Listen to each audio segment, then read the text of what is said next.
This month is June and I'm on tour. Philly, Toronto, Buffalo, Nashville. In July, it's Atlanta, Phoenix. This week's episode, Marc Maron. Go to BertCast.com. Is the Bertcast.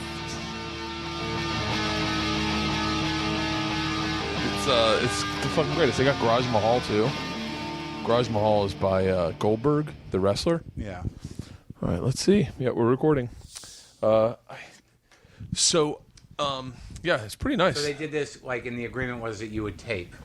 Nope.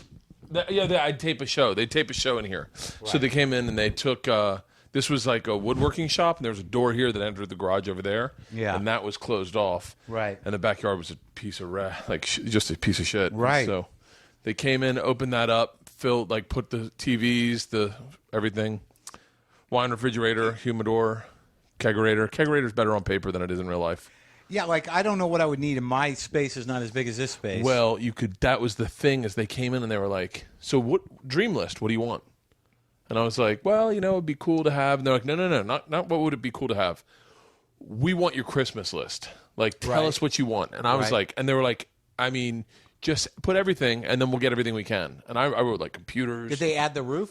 Well, yeah, they built out. This was not, I mean, the roof was there, but they added, they built this out, and they put these structures up to hold it up. Like, mine is really short. Yeah. Like, I guess I could ask them to make it a sound studio. You could have, and they would have, in a heartbeat. No, damn it. Tom Rhodes. What's he want? What's he want? Tom Rhodes. Tom? Hey, Bert, how are you? Good. I'm sitting in my man cave with Marc Maron. Oh, fantastic. Really? Yeah. Are you going to chat with Maron right now? Yeah, I'm chatting with Maron right now. What time you want to do tonight? That's what I was calling about. So, what part of town do you live in? Valley Village. Oh, that's what, the 818? Yeah, it's the 818. Yeah, I'm in Culver City, so should we wait until traffic is finished, or? Yeah, that's cool. I'll tell you what. Yeah, I'll give you a call when I get done. When I get done talking to Maron, I'll give you a call. And we'll figure it out. Is that all you need, Tom? Is the area code? Do you just need the area code, Tom? Is that enough information? Just the area code, Tom? I said, is that enough information? Just the area code? You're going to just take it from there? Yeah. I'm in Culver City, so 818 is the furthest. Do you need an address, Tom? You need an address? What? All right, I'll call you when we get done, okay? Okay. All right, buddy. Drive around and yell, Bert, no, there's a car. Drive around, there's a car. I don't have to worry about an address. All right, bye. Bye. He fucking cracks me up. He's been in Europe way too long. What are you, in the 818? Yeah, what does that mean? Does he need an address? The 818 is huge. Yeah, exactly. He's just going to wander around the valley? Are you by the river? Yeah. What's your proximity to the ocean? Yeah. How close are you to the ocean? Did you start with Tom? I met Tom in San Francisco, so I didn't start with him, but when I moved to San Francisco in '92, he was sort of a fixture there. Him and his hair specifically, they traveled together at that time. God, he had beautiful hair. Yeah, he seems to have lost the hair. He was doing a very rock and roll kind of Jim Morrison thing. I remember his headshot was him sort of crouched down with his shirt open and his long hair, and that was the thing, man. It was like, that's a little over-sexualized for a stand-up comedian headshot. Where's the clown nature of that particular situation? It's the same with Louis C.K. had that the photo booth shot. Yeah, the photo booth shot where he looked like a serial killer. They're still around, those ones. I think he still might use that occasionally. I know there's one at the comic strip. Yeah, where he blew up the. Yeah, I remember that one. My first headshot was me with several pairs of glasses on, doing a sort of John Lennon-y kind of thing. Really? Yeah. I had one down on the edge of my nose. I had another, like, sunglasses down the edge of my nose, and my other glasses. Then I was doing this with my fingers on the top. I don't think I ever saw that headshot. Yeah, and then I had one with too many layers on that I took in San Francisco. And I don't even know if I have a headshot now. I know there's a picture on my computer that people can print up. Do you know what's funny is I identify with you when I watched your special from 95, probably. Yeah, when you were sweating, and dressed in black. Yep, and you had like combat boots on, I think. Yeah. Those were. Was not happy with those boots. A little too much heel. I fucking love. Oh, do you know what's so funny? Is I watched that and I went, I guarantee you, he looks at what he's wearing the same way I look at what I'm wearing. Yeah. Like that, I obsess about what I look like when I go on stage. Yeah, I mean, those boots, I like those boots, but these Red Wings have a more practical heel. Those were Skechers, so the heel was like a 2-inch heel, and I'm like, those aren't even near work boot. That's it's a riff on a work boot. It's a stupid. That's a Tom Cruise work boot with a lift. It bummed me out, but I wore them. I just did another special, and I'm fucking livid. It's gonna, I'm editing it now, but like, it looks fine. I looked fine, but my shirt, they put a lav on me. A lav mic, and I was also using regular mic. It's lav. A lav, yeah. So that was pinned here. The lav mic, and it was pulling my shirt in. So and no one stopped it. So I'm looking at it thinking like, holy fuck, the whole thing is gonna like it's folded in weird. Like it's not distracting, but for me it was like, you got to be fucking kidding. We're gonna drop another $150,000 to do a retaping because my lav is pulling my shirt under. So how is it possible that we can be pulled out of our own specials? On that special I did right there, I started sweating, and 15 minutes in, the gray shirt started showing up on the gray shirt, and I cannot watch that special without thinking everyone's going, look at this fat fuck sweating through his shirt. That one you watched of mine, I'm covered in sweat, but I knew better to just wear black. Yeah. So I wore all black because I sweat constantly. But there's a point where they have a close-up of my face, and it's glistening. And then, like, I had long hair, so I dropped my head down and whipped my hair back, and pieces are sticking to my forehead. Cat Stevens. I don't know, Cat Williams. Yeah, his hair sticks on his face from sweat. But it didn't pull me out of the special. I still like the special. Yeah, I mean, on some level, it's like, well, he's working hard, I guess, or he's got a problem. He's nervous. Yeah, I don't sweat as much as I used to. Like, I don't sweat like that doing stand up. If I put a guitar on in front of people, that's a whole other thing. Yeah, but you're allowed to sweat when you have a guitar in a weird way. Like we'll allow our rock stars to sweat. Sure. The second comedian sweats, everyone goes, he's fucking losing it. Flop sweat. Flop sweat is real. When in the underarms? No, anywhere. I mean, What is flop sweat? Well, it's that, like, I've had it. I've had it recently. Flop sweat is really where, you're tanking. I don't know when the last time you bombed was, where you're like, it's not going over well, and you kind of feel your body feel that. Your body just changes temperatures? Yeah, well, just sort of like you just feel it, the perspiration Miami bubbles on your head. And it dripped onto a navy blue shirt. You did? Yep, in Miami. Steve Trevino was featuring for me, and he was doing like a solid 40, and because he was destroying, and so he was just like fucking feeling his oats, and I had to close the show. When was that? This was 6.5 years ago. Isla wasn't born yet. Leanne was pregnant. She had come down to visit. Yeah. And sweat dripped off my nose, onto my lip, off my chin, onto the shirt, and the crowd saw it, and you heard them go, oh. Really? Yeah. Nothing worse than when a middle hands you your ass. That's the karma you're going to have to take, because I'm sure you were that guy. It was the reason I'm probably not buddies with Louis C.K. Yeah? Oh, really? Well, I worked with the Tell the week before, and George had just been born, and I worked with Louis, and I was still young, and I really did believe that you would do so well that the club would say, we got to have you back as a headliner. Sure. When can we book you? Sure. That just does not happen. The middle spot, that's the gift spot. You're like, I'm going to nail this shit. I got nothing to lose. It is like fucking shooting fish in a barrel. Yeah, it's like dating 40-year-old women. Yeah. It's the easiest thing in the world. Yeah. So except the middle spot, doesn't have a kid. You might have to deal with eventually. or a uterus on a ledge of a building going jump. So yeah, and I remember Louis was in transition, and I'm speaking out of my ass, but I can tell you, I'm talking real right now. He was in transition from being the absurd guy to I hate my kids guy. Yep. And it was not working as well as it works today. It was working, but it just wasn't working the way it was. And I remember thinking, like, I never not having the insight to think maybe I should dial it back a little bit because he was working on shit. Right. And I fucking... You just handed him his ass. No, I definitely didn't hand him his ass, but I did really well. So did this kid, Eric Myers, who's a little bit of a legend on the road. He'd be an interesting guy if you have him on your show. He's just partied. It's a long story. I'll tell you about it later. So Louis and I just didn't get along. And then he asked me, we were sitting in the green... Not didn't get along, we just didn't have a lot in common. And then he asked me about... Woody Allen, and I was like, I'm not a big fan. And he fucking was like, it was good talking to you. Well, he's not that easy. He's not that accessible, really, in general. He was nice. He was nice to me all weekend, and on the flight home, we were nice to each other. We hung out. We drove in the car. Yeah. But I remember those times where I was headlining and wasn't that strong, and you get these middle acts, and there was just not. There was one time where I was in. It was in West Palm. The Improv in West Palm, I think. And that's a weird place, too, because the demographic of the people that come to that show, right? Like, if you do know how to play to that demographic, you can literally light that room on fire. Well, the thing is they just stuck me with a middle guy. It was a Latino act. He was a fireman. I don't remember the guy's name. All right, but like and it was packed, and it's Florida, and I don't know what's happening down there.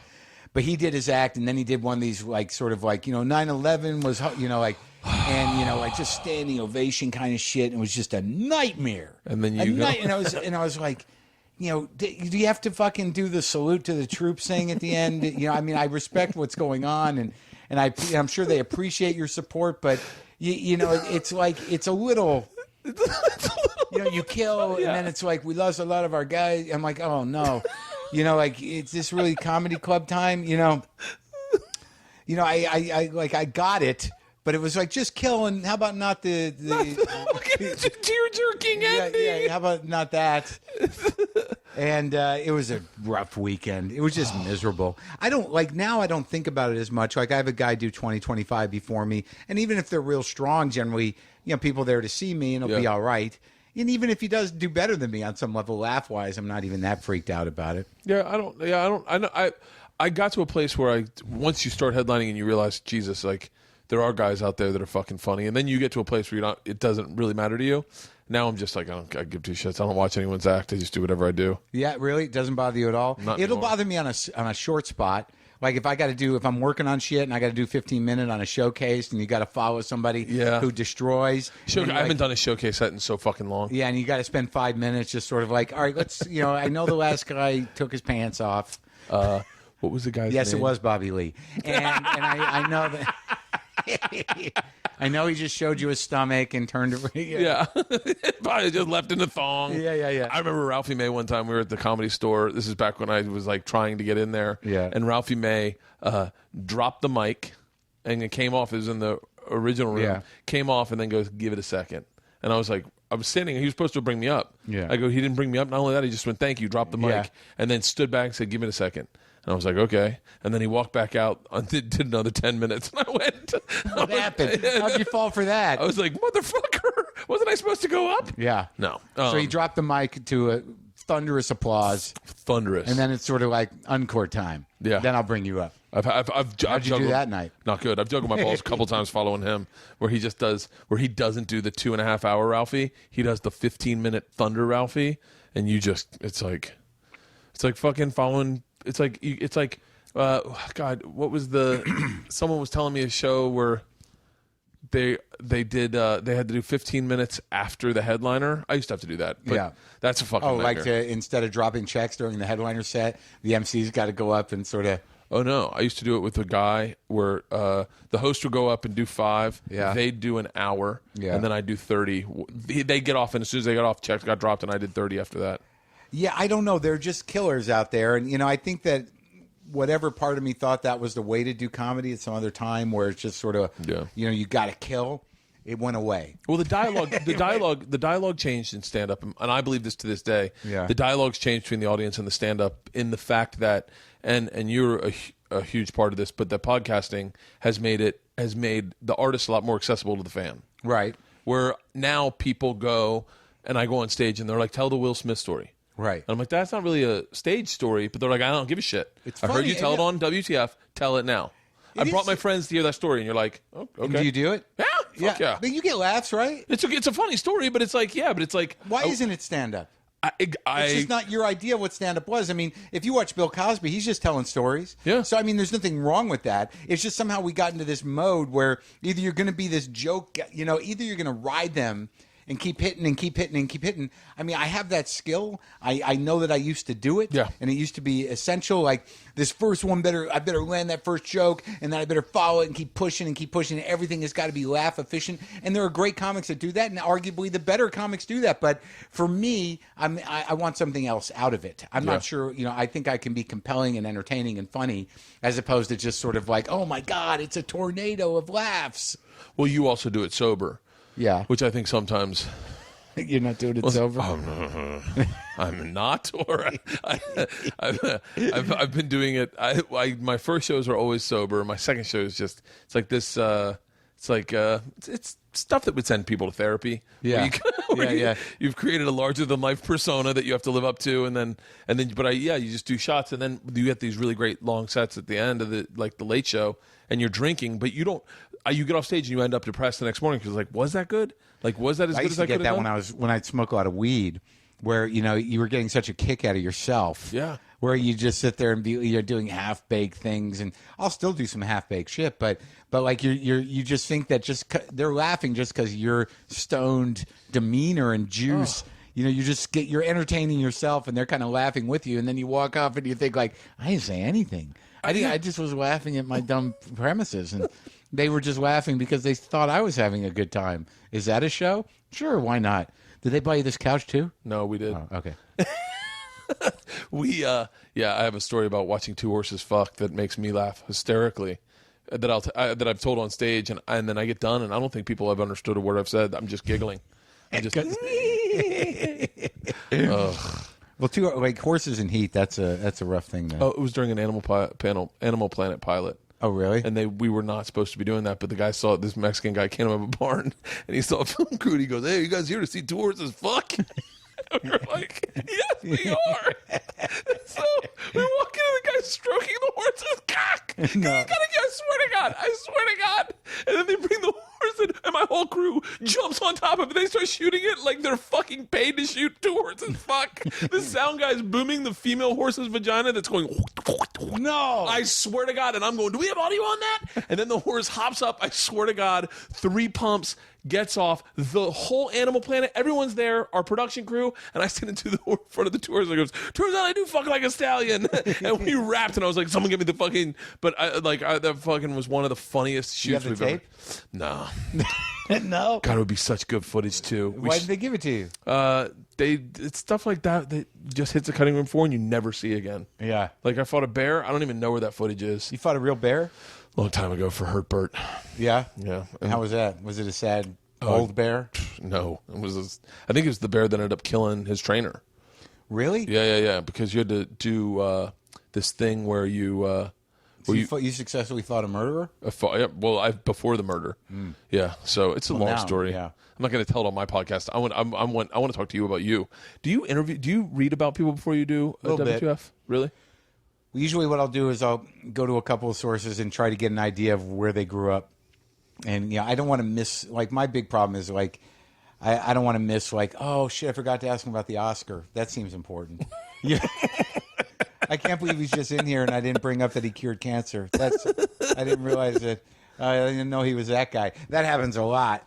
So it's more about the conversation. But I somehow think that if I can get a sense of how someone grew up or where they went to college and, kind of where the gaps are in their career, I just want to have, like, whatever I think is a sense of what they went through so I can project onto them. Yeah. But like today, I talked to Moon Zappa, and I haven't seen her in a long time, but her and I knew each other years ago. And she's Frank Zappa's daughter, fine. Yeah. But I'm not a huge Zappa head. But there's that issue. But, I didn't really know where it was going to go. But it turned out it was like a really great one because there was no real agenda. And she hasn't really been doing that much. But she's a character. And we just ended up talking about divorce and yoga. And it was fine as long as the conversation moves. Yeah. But there are people that have huge careers that I'm always insecure about interviewing. And I want to make sure... It's very difficult when somebody's been doing something for 30 years or if it's a musician that's had, all these credits and shit, because you don't want to just go like, all right, that record, that must have been fun, with 12 records. So it just becomes tricky of what exactly to focus on. So I just hope I know what's important about their life, sort of where they come from. And and kind of wing it.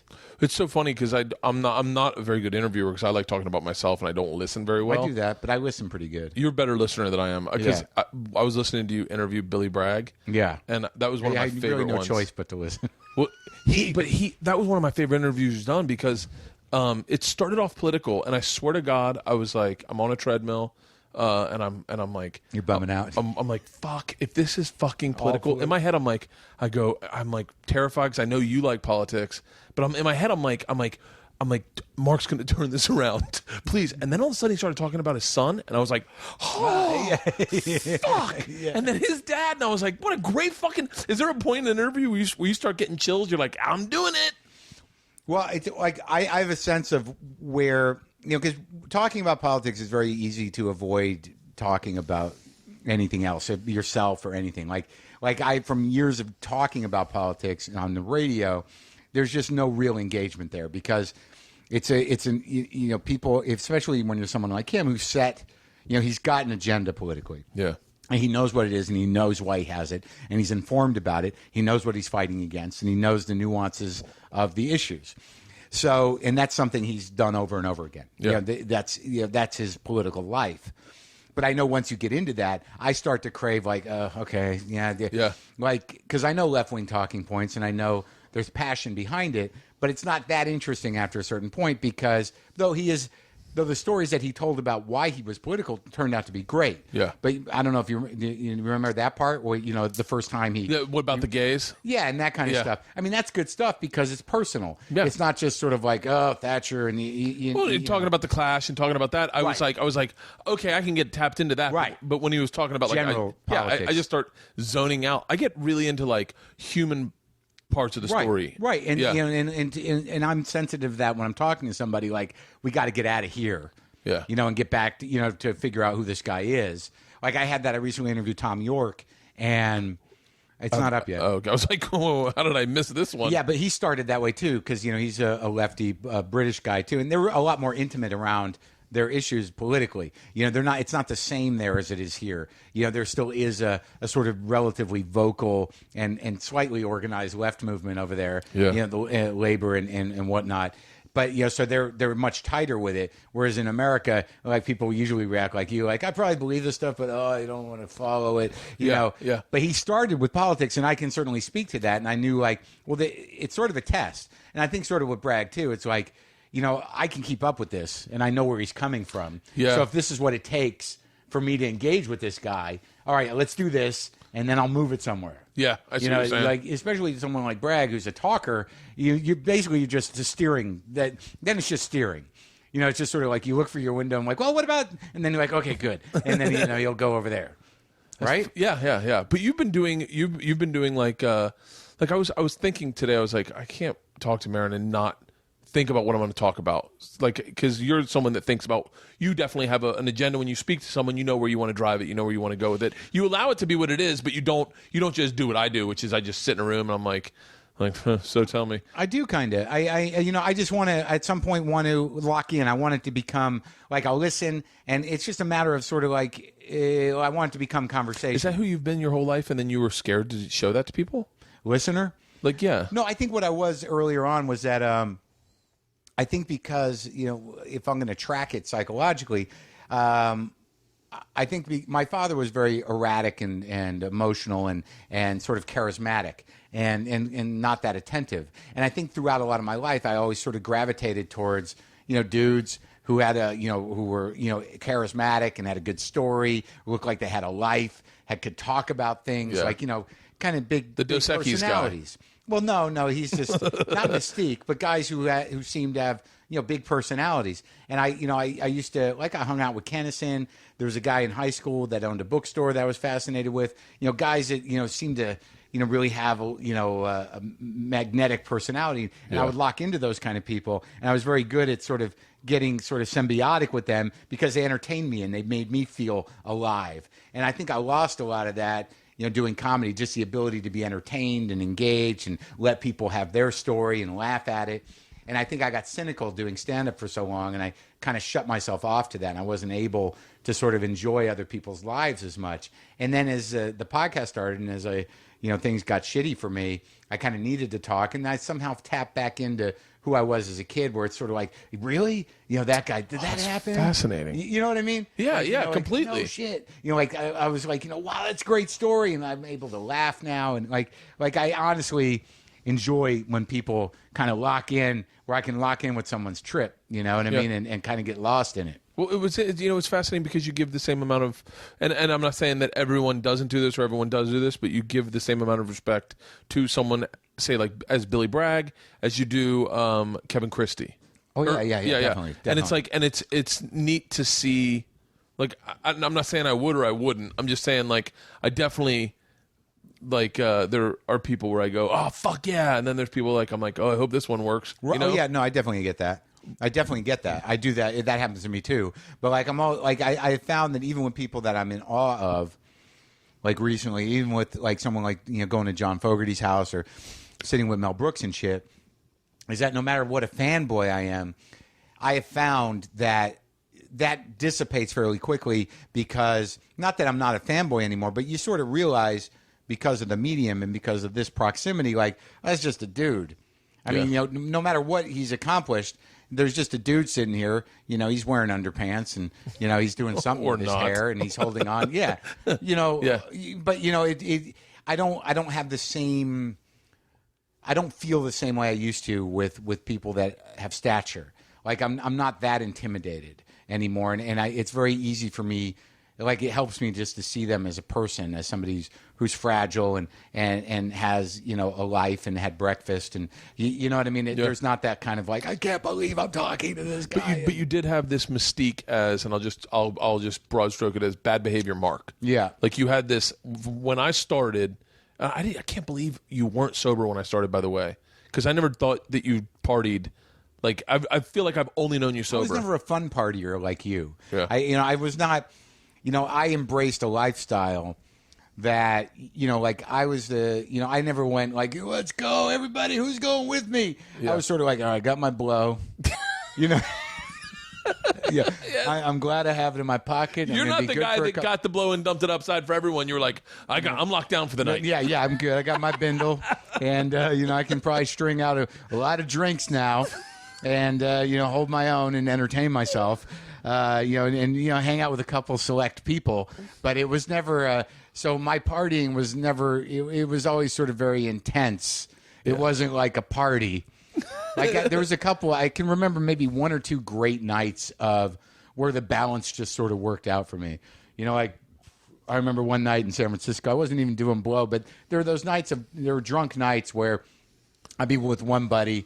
It was usually one dude or two dudes, where we'd do some blow, we'd go do a thing, we'd end up at another place. And it's just the events that sort of define the evening kind of came together. It was like, that's a good night. But I was never like, woo! Yeah.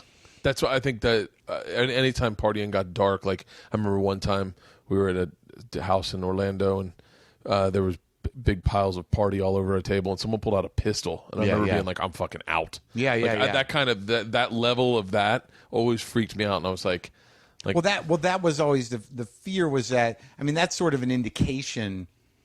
Like I believe that when you drink or do drugs, that just by virtue of the situation that you're going to be entering in either of those states or for either of those things, the possibility of something going horribly wrong exponentially grows. I couldn't agree more.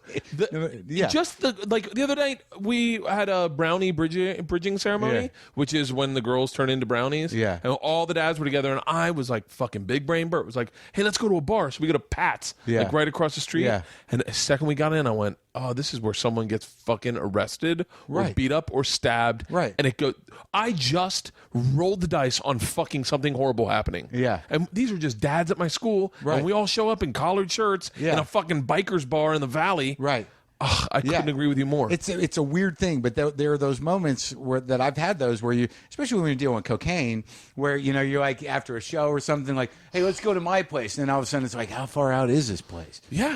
All of a sudden you're in a car and like, where does this guy live, dude?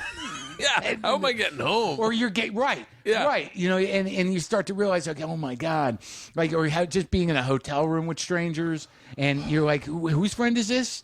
Or being at that house where you're just with a guy who's a gaffer, and some other dude who was his friend, and then the dude that brought the shit, and you're like, who's that guy? Who are we waiting for? It was crazy. And the gun on the table is a great example. It's like, now the party starts, and you're like, no, now I got to go because I don't know where that's going. Immediately after that, never goes anywhere good. Immediately after that, someone knocked on the door and they were like, hey man, I heard you guys got some blow. Listen, here's the deal. I knew you guys in college, and I'm now spraying houses, and I'll spray the house for free if you guys see we're clear of a few bumps. And you're like, what the fuck happened to this night? Like, like just nothing. Oh yeah, and you're like, what happened was it got polluted with sadness and weird shit. Thank God that was that was such a life. It seems like a lifetime ago when you were like, oh, campfire by a lake. That sounds like a great idea. Oh yeah. Now I look at it and I'm like, oh, someone's catching on fire. Yeah, no, there were dudes like when I was hanging out at the store where, there was one night where some dude, showed up. And the next day we went, he went out to his car and he was like, I don't know how my car got wrecked. Like he was in his car, like you're sitting with people. It's sort of like, I don't know what happened to my car. It's like, well, you you drove into something, you idiot. It's like, I know, I can't put it together. I'm like, this is a problem. Is there this one's a little deeper than that. Right. And you just don't like it. I've said that before where you're just sitting at a table and you're like, well, someone's going to die and I'm not sure it's not me. Yeah. Or, you know what I mean? Like there's nothing good is going to come from this eventually. Yeah. But, so it was never, when did I meet you? So you said I had a reputation. I was just a dick. No, but it's, what's so funny though, is I feel like that, like now I look back and I feel like that's the exception, not the rule. Right. Like, cause that, like, I only know you as a nice person. Right. Like, I never experienced the one that, like, when I first started listening to WTF, I remember I got on a plane and it was Stanhope and Janine Garofalo were the two, like, back to back. Right. And I was like, wow, what the fuck is this? Like, I didn't understand podcasts really. Right. I'd heard of them, but I'd never heard a good one. Mm-hmm. And I was like, and then I listened to it and I was like, this is fucking engaging. Yeah. And I was like, I can't wait till he puts out another. And then you did like 3, and I was like, but you were apologizing to everyone. And I was like, that's so funny. When I met you, I think you were with your ex and you were doing that, never mind the Buzzcocks. Right. Cause you knew her. Yeah. Yeah. And you were on Nevermind the Buzzcocks. And then I came in to do Nevermind the Buzzcocks, and I was at the Comedy Cellar, and you introduced me to Manny, and you said he's a funny guy, and I went in and did a set, and then Manny passed me, but I lived in LA, so it was pointless. Right. But and then I hung out backstage in your green room at Nevermind the Buzzcocks because we knew a friend in common who worked on that show. On that show? Yup. Who? Daphne Brogdon. Oh, yeah. That's right. And I wanted dirt on her, right? I was like, what is her story? And I had hosted a show with her for like a year. And you gave me some... What happened to her? She married the dude who owned... who used to do grilled cheese Thursday nights over on La Brea? I don't know.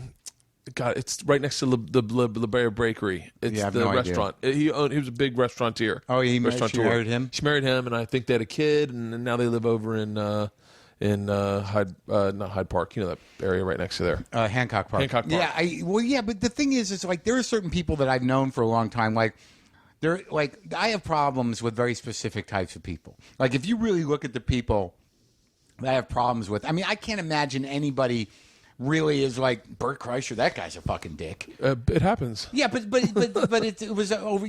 But there was a reason. Like, you weren't being yourself. It was a misunderstanding. It's a misunderstanding, I think, always, yeah. Right. But, like, there are definitely people in my life that, like, there's some people you meet where it's like, this is not, him and I are not, this ain't going to happen. Yeah. Like, I don't know what his agenda, like, there's a vibe where it's like, all right, so you're going to try and out-dick me? I'm a bigger dick than you. And I can feel you pushing your dickness, into my fucking dickness. Yeah. You know what I mean? So this is going to be just like a dick war. Yeah. And... because there's definitely people like that, and it's an ego thing. But, like, there are certain people that I'm never going to be mean to. Like, and I don't know why that is. It's not a superiority thing or whatever, but, like, I've never had a problem with you. I'm very, you're a good guy and you're an entertaining guy. And also, you're not going to be the guy that's even going to register that I'm being a dick. There's certain people that... Oh, I actually enjoy, like when you get into... it's not even a dick mode, but, like, when you, like, start making fun of me, I actually enjoy it. I enjoy it more than people listening. Like, when we did that whatchamacallit thing, and I didn't realize that you didn't blow out the menorah candles. Yeah. And you started going, are you a fucking fucking moron. And I was like, I kind of am right now. I really thought, how do you just let a candle burn all night? Like, that's so dangerous. And neurotic Jews, how could they just let fire be in their house and be like, don't worry, it's fine. It'll What did we even talk about? Well, they don't take that long to burn down. I mean, they take a couple hours and you put foil down. But I've had to wait it out. Oh. I could never let a lit candle be on my fucking house. What I used to do, it's funny, the neurotic Jews, I mean, we didn't really cover that. I mean, I would put it in the sink. Like, after I lit it, I'd be like, if we're going to go, I don't think we can blow these out because then God will kill us or something. But let's just put it in the sink. It can't catch anything on fire in the sink. It's so funny. Tell that to Lisa Left Eye Lopez. Yeah. She burned down Andre Rison's house by lighting us. She did? Oh, she threw his shoes in the tub and lit them on fire. She goes, it's the tub. Oh, it's a plastic fucking tub. It caught the house on fire. But the sort of the dick, like, there are people whose balls I can bust, and lately, since I don't have the heart to do it as much as I used to, I always end up looking bad. Like, I can't win a fucking fight. I think those like are me and Pete Holmes or something like that. When we go at each other, there are guys that are I think our relationships are like Benson. I'm the same way with Benson. Like, I'll say things to Benson and he'll laugh hysterically, and then he'll say something back. And if you don't know that I don't mind, that I enjoy it just as much as almost like as a fan of comedy. Yeah. Like I'll tell you one guy that did fucking really take it like a little too far one time with me one time, who I like and I've always thought like me, but I realized I don't think he likes me, is Dom Herrera. Out of nowhere, really? Just fucking. He's it's interesting because he's such like this weird cherubic Buddha kind of guy that's very funny, but you don't like. He's one of those guys where it's like, I'm never, because I bust his balls a lot, and I always use the old joke, like, but I know that. As good as he is at busting balls, especially with dudes that command respect and are older, you gotta be careful. Yeah, I said something back to him, and he just started like, and I was like, I will never talk to that. I don't know if this is a joke anymore. You don't want to wake up the thing that's inside of them that's not nice. Exactly. We all have it. Yeah. Oh yeah. God. Yeah. Unfortunately, mine is just right there below the surface. Who's someone you will not interview on WTF? That I won't? Like, is everything fair game? Or are you people like, No, there's a lot of people that I just don't like, because I don't like them, you mean? Or because... No, just like you're like no. It's really like, because people ask me all the time. And like, what's the criteria, maybe, is the better question. Well, I mean, that I like them, and that, I think that, they'd be fun to talk to, or they have a great story. Like Dean Del Rey was a guy that pestered me, for a long time to put him on. Like, how about a new guy? And I'm like, this guy's annoying. Then I'd see him around. I'm like, what are you? What's with the motorcycle jacket? And then you're like, oh, he rides a motorcycle. And you're like, oh, he's a real motorcycle rider. But then Kevin Christie was like, you got to interview him. He's like got a crazy story. And I'm like, all right. And he turned out to be like this bizarrely entertaining. Oh, I listened to it on this treadmill with an iPad up, going through the art that he mentioned that I should look at. Right. And I was like, holy shit. I was like, this guy. And I was like, man, in my head, I'm like, how do I get him to make a shirt for me or something? Right. Yeah. Like, Dean Del Rey, or are you talking about Cooper? Christie. Oh, Kevin Christie. Yeah, right. Christie. You didn't know him. No, I knew him, but it's like, I'm so fucking self-centered that sometimes I meet people and I don't even... Like, maybe I'm insecure is what it is. Is like, I'll meet them and I'll just go, hey, how you doing, man? And then be nice, but then I won't invest any time to go, hey, tell me about yourself. Like, I just go, hey, yeah. And then I'm kind of closed off. Although I seem nice and friendly, I don't really take the step to become friends with someone. Right. Like, I'm not, my wife says it's intimacy issues. But I'd known Kevin a few... It's hard as you get older to be friends with guys. Because what do you do? It's like, hey, you want to... hang out a little bit, or what are we gonna do? You go on a bro date? It's so much easier to fuck somebody, like to have sex, put your dick inside a body, than to make friends. Yeah, like, you want to go to the movies? Well, yeah, because that's a girl. I'm assuming you're talking about, or dudes. Yeah, it's actually easier with dudes, I think, to put your dick in them. I think so. No, I know, but I'm not. I've seen the movies. I'm not looking for that. But like, you kind of think like. And especially when you get into a couple situation, because then you're sort of like, maybe we can find some other couples. But right now, like, I don't go out that much, and I don't hang out with that many people. You got a few guys that you hang out with occasionally. But now I got a chick who's like, she doesn't have that many friends either, and she doesn't really want to go out that much. So I'm like, we're never leaving. We're never. Fucking great. Because I've been married. The other two, it's sort of like, then you got to find couple friends, and you got to do that thing. Yeah. Which is weird. but it's the way it works. Yeah. But making dude friends later on in life, I mean, and also you don't have a lot of time. So, what are you going to do? Yeah. But I've made a few but Christy, like I've known him a while, he's a friend of Madrigal's and we used to, I'd see him at the Comedy Store and he's a funny comedian, but he's just this extremely talented artist guy. And, I didn't have him on early on, but that was a great episode, and because really the good. horrible stuff that happened with his dad and everything, and I got to know him a little bit, and it's a world I don't know about illustration and, he's a good painter and that whole process of becoming that and having that dream and then doing comedy and then, sort of lucking into, commercial career. Yeah. So I'm also interested in creative people's, career trajectories, but also what brought them to where they are. I mean, I think that's good stuff. But there are people that I don't have on because that want to do the show just because I don't know where I'm going to go with them. But I generally don't have time. I don't have problem, filling the time. But you don't ever want to be in a situation where you want to get an hour. Yeah. I want to get a full show, and it'd be good if there's some sort of arc in it. That something happens, or if not that, it's incredibly entertaining all the way through. So there are people that I'm like, I don't think I can get past 40 with that guy. Do you think you'd ever have on one of your ex-wives? I don't know that they would do it. Yeah, I don't know the first one has any reason to... Do you speak to your first wife, ex-wife? I've seen her a couple of times, because, there's still family connections. She was my brother's now ex-wife's best friend. So there have been family events where my brother's kids have gotten bat mitzvah or stuff where she's going to go. Yeah. And she wants to, early on, with the first event like that, she asked me out to coffee and said, well, I just don't want it to be weird between us because there's no reason for it to be weird between us. Oh, okay. Yeah. So I've seen her a couple of times. She doesn't live that far from me. But the second one, I mean, fuck. The last thing, for any number of reasons, there's no way she would ever engage. She specifically because she doesn't want to be identified with me at all, ever. She doesn't want to, barely acknowledge that she was, she kind of looks at our marriage, I think, as this mistake she made. Like that was a thing. Like anytime it's framed publicly, it's always like briefly married to comedian Marc Maron. Like it's, to her, it was like this transition, this. That's interesting. And since I wrote the book, I don't know that either of them would necessarily have any reason to talk to me. I didn't slander them, but I talked about the marriages, and I don't think that Mishna certainly wanted to.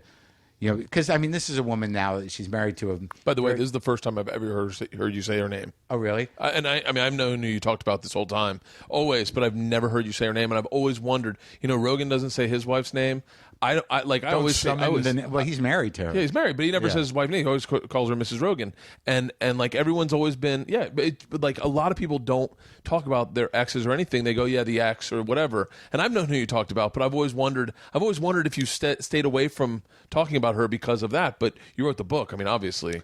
Yeah, and I used her name in the book, but in my mind, I still let her off the hook a little bit. I certainly make myself, I can only do my side of what happened and my experience of what happened.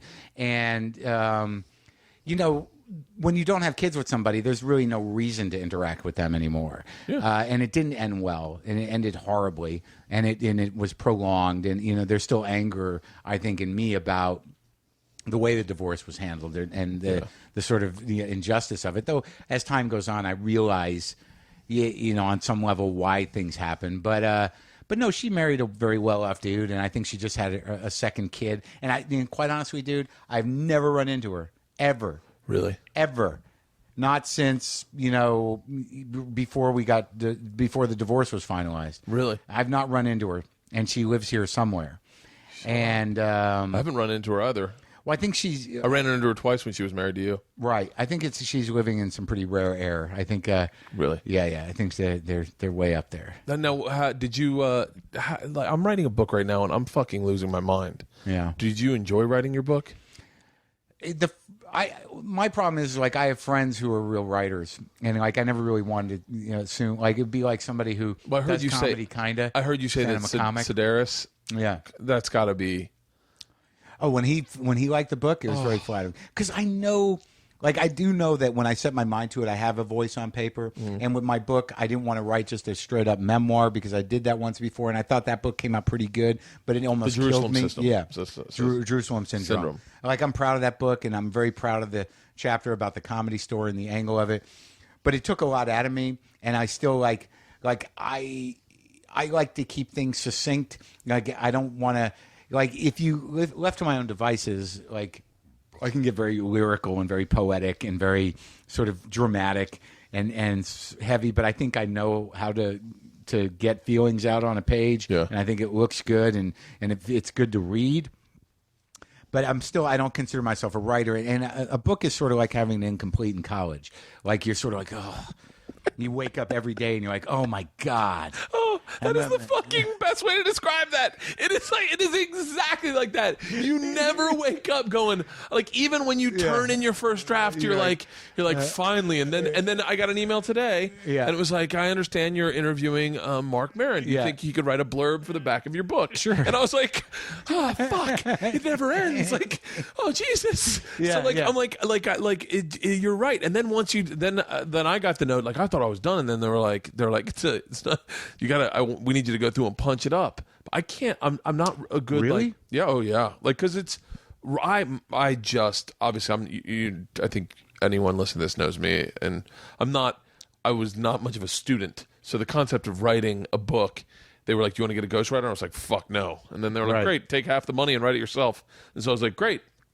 So I did, and I pit myself as a Ernest Hemingway in succinctness, telling the story, just telling the great story, try to make it great, try to give yourself the plane crash moment, the like put the like I like, and so I did it, and they were like, now you're a comic, go through and punch it up. And I was like, so like there's times where you do punch it up, stories where you have punched it up, and there's stories where you haven't. So now I'm going through this fucking beast of and I can't. Oh, it's driving me nuts. Yeah, I didn't like. My experience was like, I was very busy, and I knew that I had a lot of stuff to write about, and and I also had like transcripts. A fan of mine, kind of obsessively. Well, she sort of stopped, but she would transcribe every monologue from my show.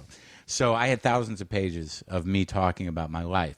I sort of used that as sort of an encyclopedia to figure out which ones to flesh out. But also like, sitting down and writing, once I'm in it, like I really find that sort of problem solving and moving stuff around the page is very compelling to me. But it's a real chore for me to sit down and do it.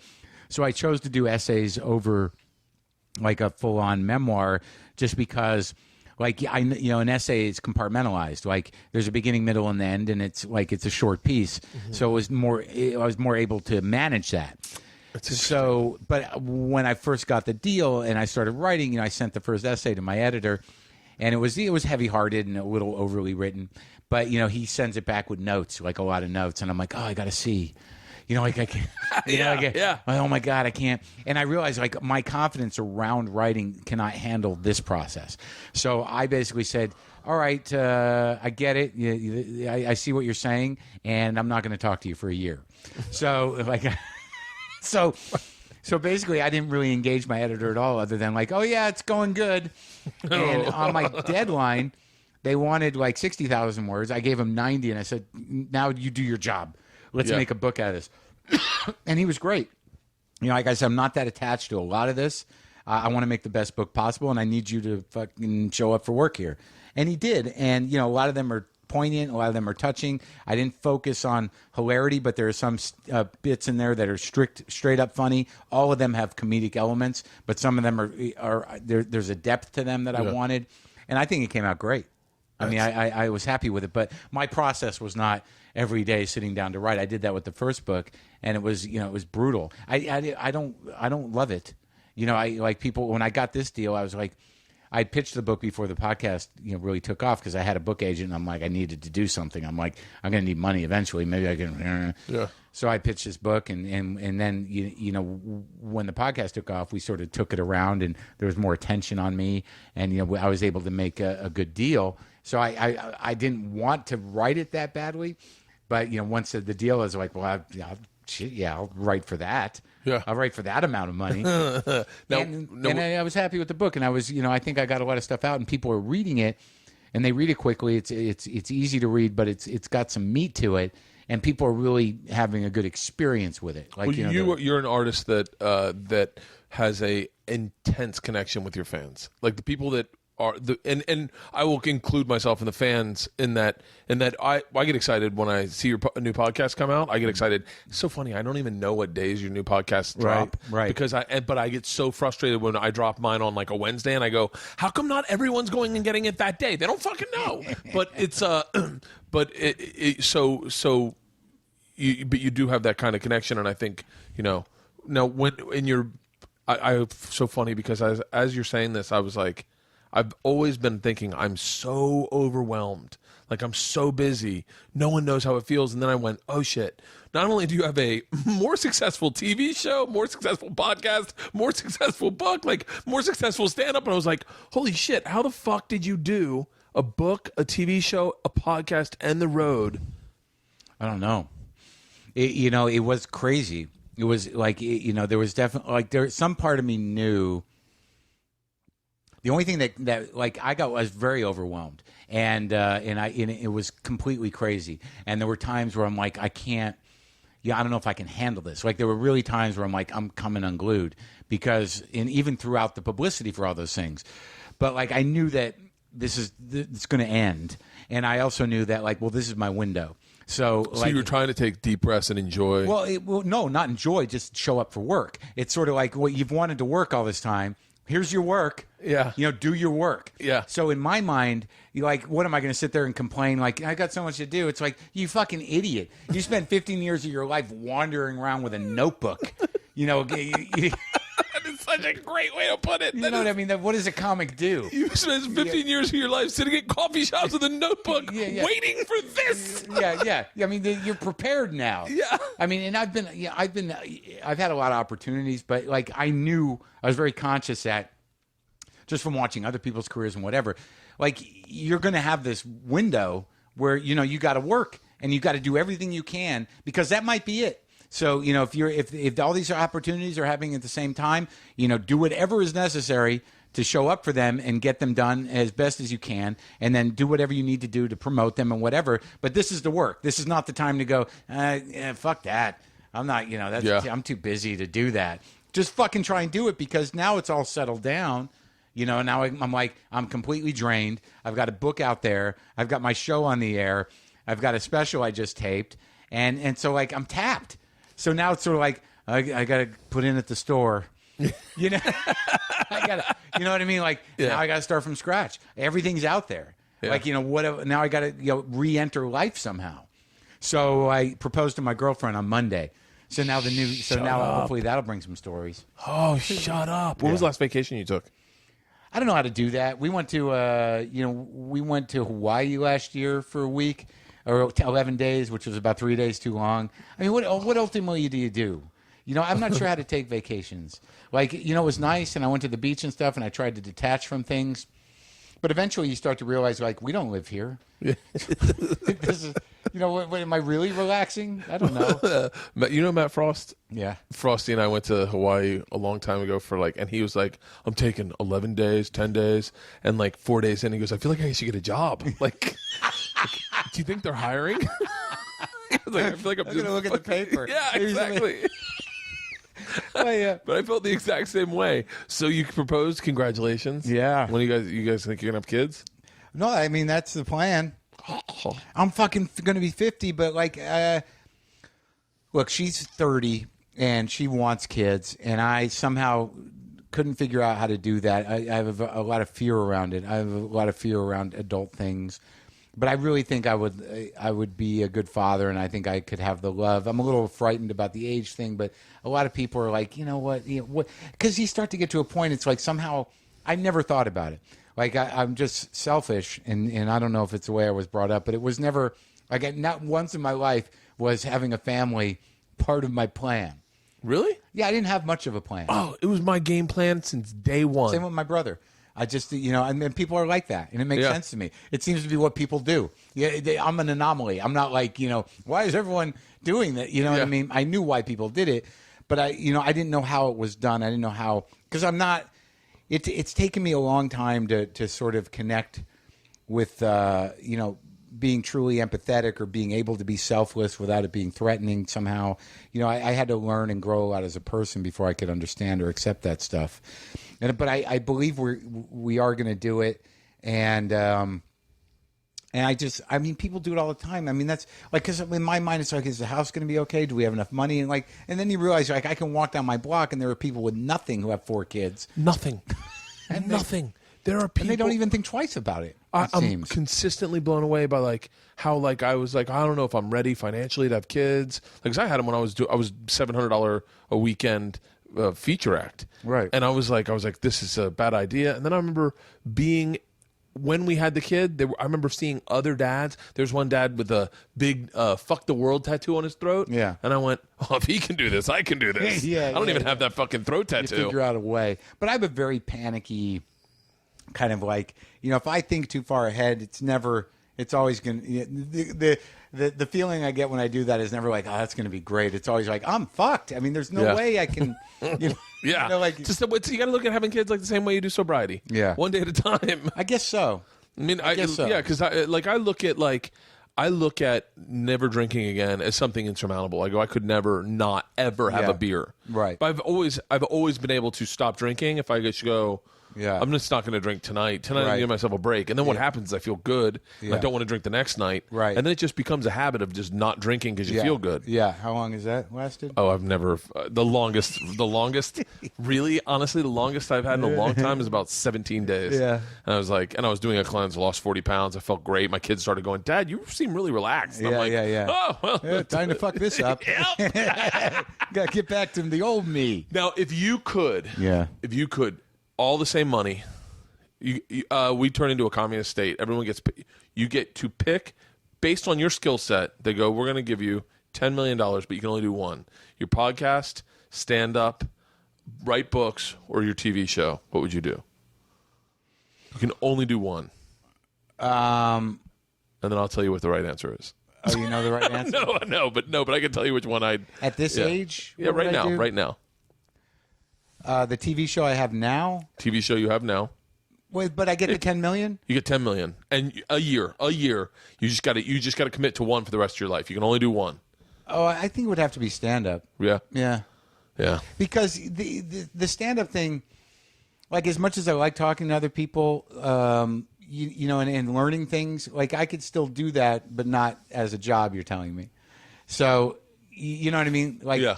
Like, I could build my life out in a certain way. I think the stand-up keeps me connected, and it keeps me, whether I like it at times or not, or whether I'm up against a wall with things, it forces me to be creative and think things through differently and process stuff more than the other stuff does. Yeah. The TV show, well, I mean, for $10 million a year, I mean, it's a tough question because I see them as all sort of part of the same thing. But writing books wouldn't be on there. But it would be, and the podcast. If I was making $10 million, though, there's still something about being on stage, not knowing what's going to happen, and having something happen. It's the greatest. Yeah. There's no better feeling like that. And I feel like, those people who write blogs and complain about when a comic maybe took a misstep and said something like Tosh, where they believe that was inappropriate. I go, but you don't know how many times you got to fail in order to get the one great one, the one time. Right. Like, someone was telling me, Stanhope has a podcast now. Yeah. And I listened to one, and it was the Miller brothers, or not the Miller brothers, the the Dorfman brothers, who own Zanies, and one of the Dorfman brothers said one of his favorite comeback lines that he had to deal with for the next hour because this woman complained is Doug was making fun of the Bible, and this woman said, you don't know nothing about the Bible. And Doug said, ma'am, I read the Bible billboard by billboard driving in here. And she apparently but he goes, that was my favorite line ever. Yeah. But Doug has no commitment to what he's like to hurting someone, losing a crowd. Right. But like those moments, those spontaneous moments where you have something real in the moment that happens and you catch it and you almost feel like a fucking superhuman. Well, that's for me. Those are the best moments, and like now, like I crave like I don't like doing crowd work per se, but like the other night, like if I can get I can't always fuel improvisation with my own head, but like the other night I was at the Ice House trying to work on some stuff, and I literally had the audience like, do you have anything you're curious about? Can we start a conversation? Yeah. And some guy, brought up like he had met me when he was in college, and he was emailing me because he wanted to do stand up, and I engaged with him. And it was a pretty dark part of my life, and at the time, and I told him the pros and cons and whatnot of what life being a comic was, and he chose not to do comedy. And I go, well, what did you do? And he goes, well, I'm a private investor or something like that. And I'm like, so you did fine. You did fine. And I said, so now you're thinking about doing comedy? He goes, yeah, kind of. I'm like, he goes, should I? I'm like, no, you can't. You can't do it. I mean, you can't. No, there's no risk anymore for you. Yeah. I mean, you want to do it to get out of your system? Fine, you can do that, but you can't pursue a career in comedy. Now it's not allowed because where's the risk to that? So you're gonna have a bad set and say like, well, that was bad, but I'm gonna go home and have a swim. Yeah. Have a swim. Right. Where did that come from? Yeah. So like, I'm gonna go home and have a swim. What a great fucking line. I'm gonna go home and something comic can't do. Yeah. I'm gonna go home and have a swim. Yeah. And I was like, that would have never happened if I hadn't engaged them. And there was some weird, like, I've been trying to really push myself in terms of improvising, like in character, like just inventing characters on the fly. Like this belt buckle, I was on stage in Indiana, and I'm like, I don't even know where this came from. Like, I remember it from when I was in junior high. So this belt buckle was around, my parents, someone bought it like in the 70s. And then I went off on this riff, and I just played the character of the son of the guy who made this belt buckle. It's like, yeah, my dad, he was, he got like he did some work with casting. He made some belt buckles and some pipes, and then there was the accident when he was making meth, and I did and I did this whole riff about this guy who made belt buckles but blew up in a crystal meth explosion with some bikers. Yeah. And then the son going like, yeah, and all I got was this belt buckle. All that was left, I said, all that was left was a belt buckle and his wallet chain. Yeah. After the explosion. Those are the best moments when you can almost feel you can feel time slow, and you start. And the audience is in it and they're listening, and it's almost like you're drawing all the right lines, but real slow, and you're like, you're in a groove, and it's all happening right then, and you don't know really what the next moment is going to have, but you trust yourself as a comedian finally to where you're just going to keep riding it, and you just ride it until it's almost sad when you have to disengage from it, where you do that arc of some improvisation, and then you're like, well, it's done in your head, and you just have to be like, wow, that was. I don't know if I'm going to be able to. I don't know what we're going to do now. It's so funny. I've gotten into a pace where, like, some of my bigger stories, like the machine story, I've now probably told fucking 1,000 times, right, on stage, right. And you get to a place where it's a 12-minute story. I've got to tell it like towards the end of my show. And I understand, and I like telling it, and I'm proud to tell it. I'm happy to tell it. Yeah. But it's like you get into rote. You get into this point where, when I was 22, I got involved with the Russian Mafia. This is how it happened. Yeah. And so the other day, I was talking to Benson, and I was like, he's talking about the Benson interruption. I go, I'd love to do the machine story of the Benson interruption and break it up. Like, fucking see if I can find something that I find interesting in it now. So lately, I've been telling it backwards. I've been telling it in different ways. Yeah. And why I was not? like, or just add details that you might not have remembered. Yeah. And I started saying things, and I was like, wow, it's gotten a lot of fun. Yeah. So it's like, it's interesting to say that because I got into this place where I felt like the majority of my stand-up was in rote, and I was like going through it, and for someone, I distinctly know that I'm someone that likes to improv. I like for the wheels to come off and see where it goes. Yeah, me too. And I to a fault to it in a sense that like I really don't prepare a set list, and I'm more excited about possibilities of things happening that I don't know what's going to happen. But I think that having an act and committing to the act, is what makes you more consistent. And it's also, I think, in some ways what makes you more popular. Because if you are going to say, well, I hope that something happens where I can, just go off-road for as long as possible, that isn't crowd work. But honestly, something happening in the moment with you, that, it's not as consistent as doing other things. But in terms of the thrill of sort of taking, all this time that we've taken to become comics and trusting yourself enough to do that is the most thrilling thing that we can do. Yeah. And a lot of times, people, they'll like it, But they don't really know that they just witnessed something like that was fucking amazing. I remember watching Chappelle when I worked at the door at the Boston Comedy Club, and I remember watching him come in and just riff. I remember him being so drunk he didn't even know what he was saying. Yeah. He made a joke about them making they market stuff to black people, and he goes, I don't know why they don't just make fried chicken flavored cigarettes. Right. And it got like, it was, you could tell it was in the moment. It was like, you were really watching him kind of weave his way through it. And then at the end of the set, he asked for a cigarette from the guy from the front row, a white dude, a stockbroker. And the white guy goes, they're fried chicken flavored. Yeah. And Chappelle had forgot he had said that. Yeah. And he got pissed and the fight broke out. Yeah. Really?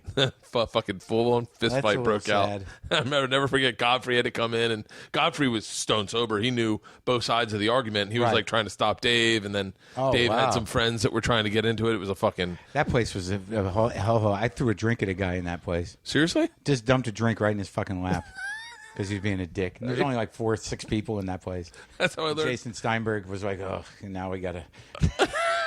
There's always like, now there's a problem because there's hardly ever people there. You know? I had to bring in people to get stage time. It's fucking hardest. And then stage time. That's how I learned how to do stand up, is in that fucking godforsaken club. But also like those moments like where shit goes down.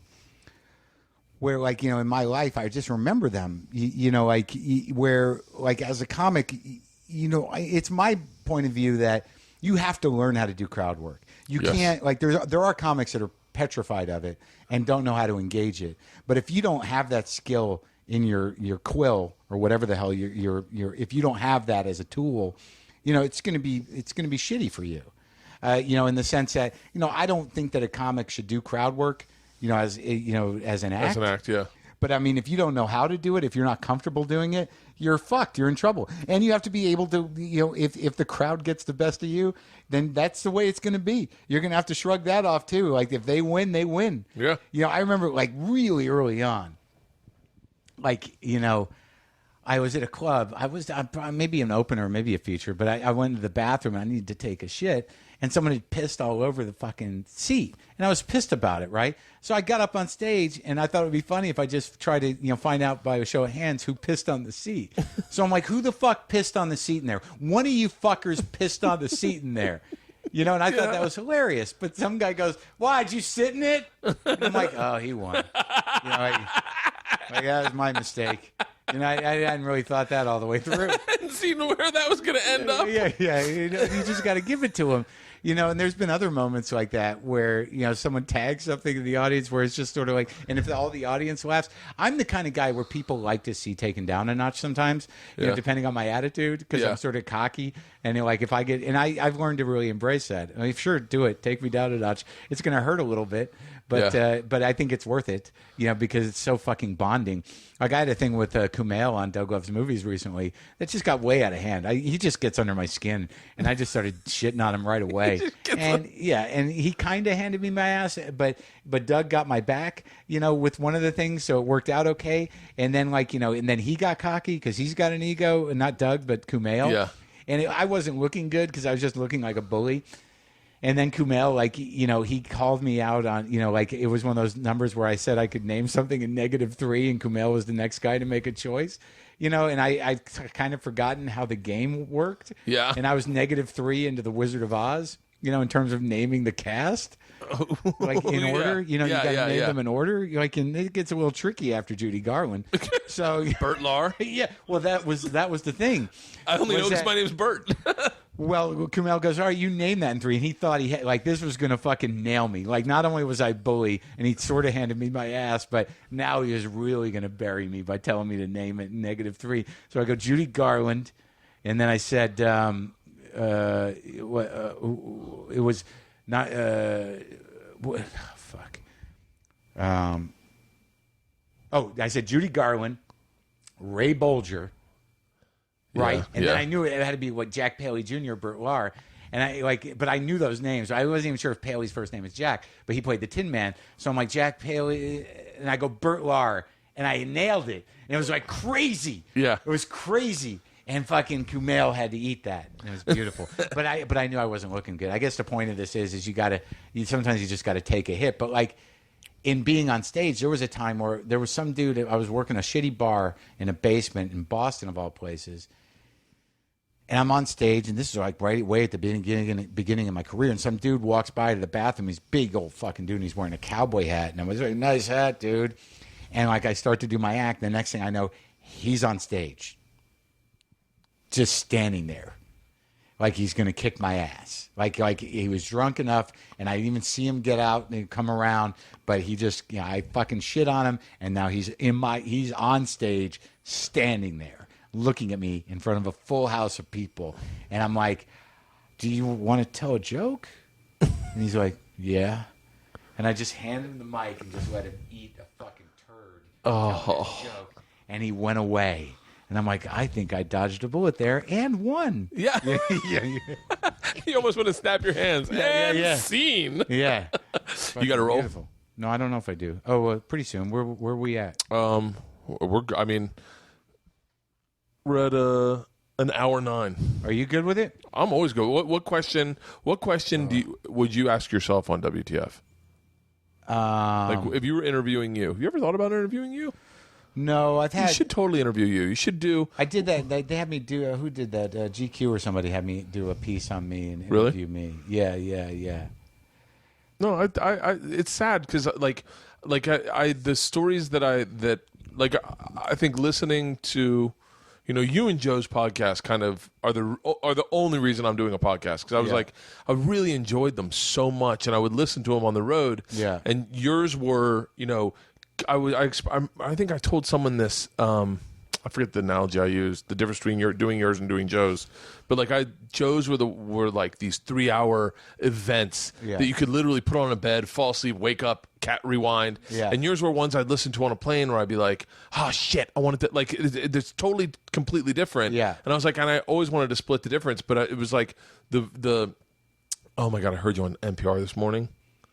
That fucking patent troll shit. Yeah. What'd they play on that? The Planet Money thing? Yeah, How did it sound, all right? It's funny because I walked in and I heard your voice. I went, there's no way. Yeah. And then I leaned closer and I was listening to it right before drop off. Yeah. That fucking patent troll sounds so ridiculous. It's just scary that they can do that legally. Even in saying that, they were like, yeah, he didn't invent any of the things. He just had the idea. Yeah. I was like, I'm going to go fucking sit down with a pen and paper and try to patent a bunch of shit that might happen in the future. Yeah, it's just scary when you realize, all of a sudden out of nowhere, some guy can potentially, destroy your livelihood or destroy, what you're doing, in a predatory, almost fucking mafia-like way. And, what's the recourse? The recourse is a fortune, and that's why they do it.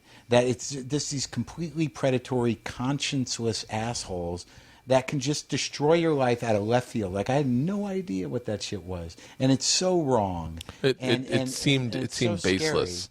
Yeah, but it's baseless. But because of the sort of the patent office is archaic and understaffed, and these kind of douchebags have found this weird loophole to do this with the support of the patent office and the courts. That what they're banking on is that guys like me can't afford to defend ourselves, so we're just going to pay them so they don't bother us anymore. So what would that end podcasting altogether? No, it wouldn't end it, but we'd all have to be afraid of when that's going to happen. And it's like, look, I think that if there was some established licensing fee, done through a company of some kind, that not unlike paying for texting or whatever, that's like, well, podcasting costs, $100 a year. Okay. Yeah, I can do that once a year. That fits into my budget. Yeah. But these guys aren't telling you what the licensing fee is, because they don't give a fuck. What they want to do is make as much money as possible from people they think are high profile. Some of the people that they have on their list make no money, and they don't give you a number. They want to engage you, so then you're locked in, because that means you've responded. And then they want to, I think Ira Glass used a piece of it on This American Life, where he goes, well, what is the licensing fee? Because I said in that interview, I said, how much does it cost? What are you asking for? Yeah. If this is your business model, what's your licensing fee to do what I do? And they won't give that to you, because they basically want to get you on the line and go, what do you got? It's like the guy that wanted to fix my fucking treadmill. He goes, I think you need a new belt. How long have you had the belt? And I said, well, how long do they last? He goes, how long have you had it? Yeah. I go, I've had it 7 years. He goes, shakedown. about 7, Yeah, 5 right. or 7. Right. And you're like, I want your answer first. So then I asked him again, I go, how long are these supposed to last? And he goes, well, how long have you had the treadmill? I go, you tell me your answer first, then I'll tell you my answer. Right. And he said his answer. I go, well, I haven't had it that long. Fuck you. Well, I imagine that they have a number that they're looking for, but it's irrational, it's impractical, and it's not a business. It's a shakedown. They have figured out a way to legally extort money from people, based on math problems that were patented years ago, and then they reframe it and then retrofit it onto anything. It's just the software, patenting software is dicey.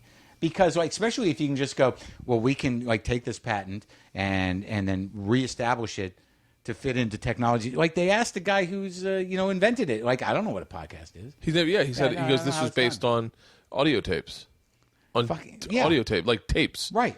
And it absolutely made no sense to me. And it's fucking criminal. It's sad to me because I don't, especially for a person who's never even fucking listened to a podcast. The amount of joy I derive out of getting on the treadmill and putting on podcasts on iTunes or on Apple TV and just chilling. I don't need any video. I turn the lights off in the man cave and I'm fucking and I eavesdrop on a conversation. It's the greatest.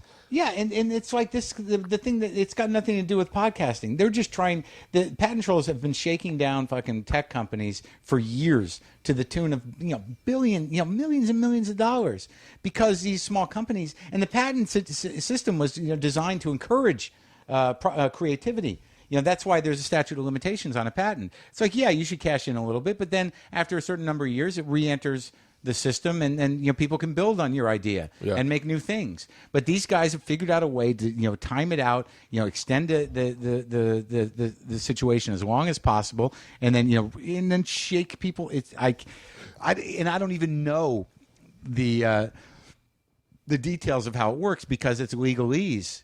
But they can do this legally. The best part of that whole patent troll story was I heard backhand that you guys had a secret Batcave meeting. The top podcasters in the world. How fucking badass was that? Well, it wasn't a top podcaster. It was me. When I got this letter and then when I saw that Corolla got sued, I'm like, well, we've all, we got to talk to Adam and figure out what the hell's going on and what we're supposed to do and somehow get a unified front around this and try to, at least look like a community, which we are. But, we're all rogues. So we don't have a business. There's no, chamber of commerce for podcasting or business association for us. So I just said, well, who are the guys I know? Maybe I can get about a dozen of us and we'll go over and talk to Adam. Yeah. That was what that was. What, to be a fly on the wall there? Well, it was, I got everybody together and he said we could come to his house. And then we all sat down and Adam goes, all right, well, what do you got planned, Maron? And I'm like, what's happening? Tell us what's going on. Yeah. We have to figure out a way to handle this together. We have we have microphones and we have hundreds of thousands of people that listen. But the scariest thing about this situation is these patent trolls are obviously not in the business of making friends. Yeah. They don't give a fuck what people think about them. There's no great, a bunch of guys going these guys are assholes. They clearly don't care about that. Yeah. They're not going to go, oh, you're right. We're sorry. So that's... I'm catching a lot of heat on Twitter, guys. It's Nazis are bad. You're right. We'll stop. We're done with it. So we'll see what happens. I mean, people have taken up the fight, and smart people taken up the fight. The president's got involved, because I reached out to him, and I heard that on the thing. I was like, wait, did Barack Obama listen to WTF? How soon until he's on? Yeah. No, but it's a real issue, and the EFF, the Electronic Frontier Foundation, has taken on the task of filing a re-exam of the patent, and that means we have to find they have to find prior art, which is look, it's a Kreischer That's Georgia. Kid. That's your kid? Yeah, that's one of them. Hey, the other will come out here naked in a heartbeat. But we're fighting the good fight, and we'll see what happens. What's up? Hey, George. George is my buddy Mark. Hi. How's it like? How old are you? You're turning 9. How's it going for 9? Good or 8? Has 8 been good? Oh, good. Ask her what she wants for her birthday. What do you want for your birthday? No, Mark doesn't have kids. I'm going to let Mark answer if he thinks that it's appropriate birthday present for a 9-year-old. What do you want for your birthday? Georgia. She wants a computer. Of course. Okay. Looks like someone's going to get a computer for their birthday. She's doing a dance. All right, baby. I'll be out in the 2 secs, okay? I will be out there in 2 minutes, okay? Okay. All right. I'll be. Yeah, That's the one thing. Yeah, I got you. I got you, baby. What are you doing? Yeah, I got a spin bike yesterday. A spin bike? Yeah. Oh, wow. Yeah. Okay. Someone called me Bertie Gaga. Now all the kids at their school call me Bertie Gaga. Bertie Gaga. Well, you're going to get a computer with 9s, right? No? Yeah, I don't know, man. It's like $1,000 for a birthday present for a 9-year-old. Well, don't you have an old one you can give her? It's not the way it works with kids. Huh? They want to see it in the box. I'm going to go. To learn this. Oh, you have no idea. But you researched it, and that's the cheapest one you can get for. Well, I'm not going to not get her an Apple. Like I'm not going to, So Right. I'm going to go over to the store and see what the cheapest one they have is. Right. I'll tell you right now, the best joy I've ever had in my life is teaching my kids how to ride a bike. I'm telling you when I say this, it's one of those moments where you're like, when they get it, and you see the pride in their eyes. Yeah. I will never forget when she started riding a bike, and I remember her riding and then looking at me real quick, like we need to make eye contact. She goes, yeah. Exactly what she said. I'm doing it, Daddy. I'm doing it. And I went, fuck. This is everything I fucked up in this fucking kid's life. This is worth it. I did this right. That's it. If you could just. Oh, that's great. Well, hey, Mark, I really appreciate you coming over, man. Thank you. Yeah, no, it was great. Is there a bathroom in this new man Yeah, cave? of course. No. We got one in the house. I should ask them to put a bathroom on. Yeah. See, like that's all my girlfriend wants. She wants a new house because we only have one bathroom. Yeah, I thought you were going to buy a new house. Have you looked at a new I heard you were going to build one too. There is no inventory right now. I know, but the stuff that's out there is a fortune.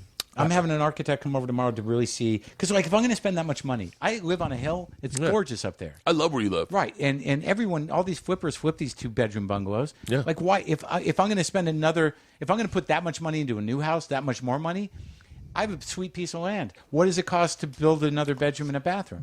You must be talking to my wife. We are in the same spot where she went. We were getting the kitchen and the bathroom redone, and then she was like, "Hold on." She was like, "I like where we live. We live by a bunch of shit. We love our neighborhood. Where we're living is like it is a little village, and we fucking love it." And she was like, "Let's put a second story on. Let's just add on to the house and stay here." Why can't you do that? Yeah, our payment's going to stay the same. Right. We just need a little cash to do it. You got to get permit stuff, and it's a little bit of pain in the ass, but the same dude who did the man cave is going to come back, and I think he's going to put a second story on our house. Really? Same dude. He's great. He's a great guy. I'll set you up with him if you want. There's Leanne. All right, here we go. All right, thanks, man. Hey, I appreciate it, Mark. Yeah. You have anything you want to plug? When is it going on? Next week, next Wednesday. I know I'm going to be in Chicago in August. Perfect. Okay. Thanks, Mark.